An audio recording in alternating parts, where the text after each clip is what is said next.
Hi అండి, అందరికీ నమస్తే. మీరు కనుక మన ఛానల్ ఫస్ట్ టైం చూస్తున్నట్లయితే కనుక మన ఛానల్ సబ్స్క్రైబ్ చేసుకోండి. అంతేకాదు పక్కన ఉన్న బెల్ ఐకాన్ కూడా యాక్టివేట్ చేసుకోండి. ఫ్రెండ్స్, ఈరోజు ఆసరా పెన్షన్స్ గురించి, రైతు భరోసా గురించి ఒక మంచి గుడ్ న్యూస్ అయితే వచ్చిందండి. పెన్షన్లు అన్నీ కూడా పెంచబోతున్నారు. అంతేకాదు ఈ రైతు భరోసా కూడా ఇవ్వబోతున్నారని మనకి ఇప్పుడే ఒక అప్డేట్ అయితే తెలిసిందండి. దానికి సంబంధించిన పూర్తి వివరాలు నేను తప్పకుండా చదివి వినిపిస్తాను. మీరైతే ఇక్కడ చూస్తున్నారు కదా, దాని గురించి న్యూస్ పేపర్లో కూడా రిలీజ్ చేశారండి. తప్పకుండా దాని గురించి వివరంగా చెప్తాను. దయచేసి వీడియో లాస్ట్ వరకు అయితే చూడండి.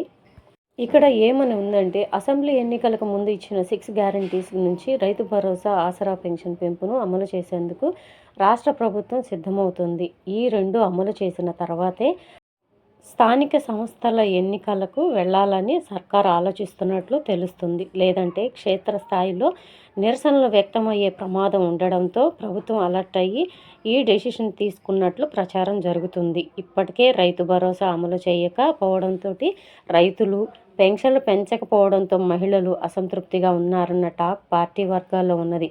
కులగణన సర్వేలో పాల్గొంటున్న ఇమ్యూనరేటర్లను సైతం ప్రజలు రైతు భరోసా ఎప్పుడు ఇస్తారు, పెన్షన్లు ఎప్పుడు పెంచుతారు అనే క్వశ్చన్ చేస్తున్నట్లు తెలిసింది. దీంతో ఆ రెంటిని అమలు చేయకుండా ఎన్నికలకు వెళితే మొదటికే మోసం వస్తుందని, ఎలక్షన్కు ముందే అమలు చేస్తే రైతులు, మహిళల నుంచి పాజిటివ్ రెస్పాన్స్ ఉంటుందని ఈ పార్టీ వర్గాలు అయితే పేర్కొంటున్నారండి.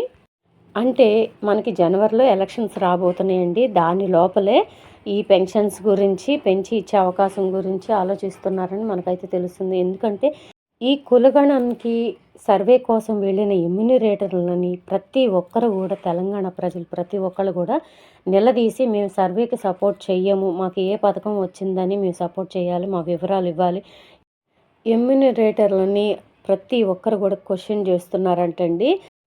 దీంతో కాంగ్రెస్ అభ్యర్థులందరికీ కూడా ఈ పథకాలు మనం రిలీజ్ చేయకుండా కంపల్సరీగా ఎన్నికలకు వెళ్తే మనకి అపజయమే అని గ్రహించారండి. అందుకనే ఈ పెన్షన్ల పెంపు, రైతు భరోసా, ఈ మహిళలకు ఇస్తామన్న 2500 ఈ పథకాలన్నీ పూర్తి చేసిన తర్వాతనే ఎలక్షన్స్కి వెళ్ళే అవకాశం ఉందని తెలుస్తుందండి.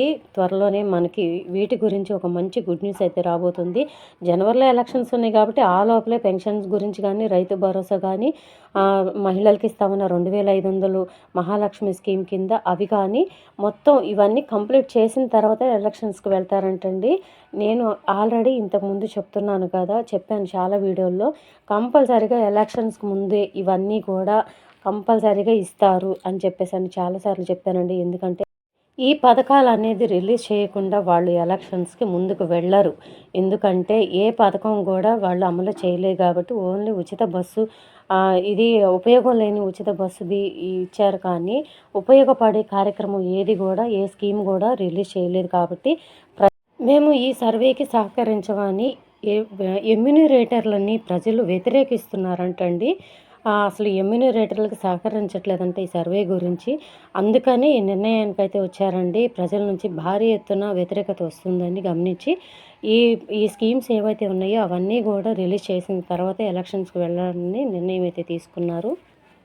సో ఇదండి ఈరోజు వచ్చిన మంచి గుడ్ న్యూస్ మనకి.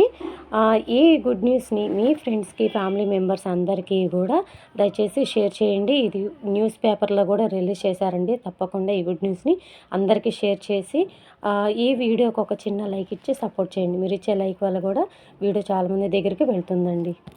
Thank you.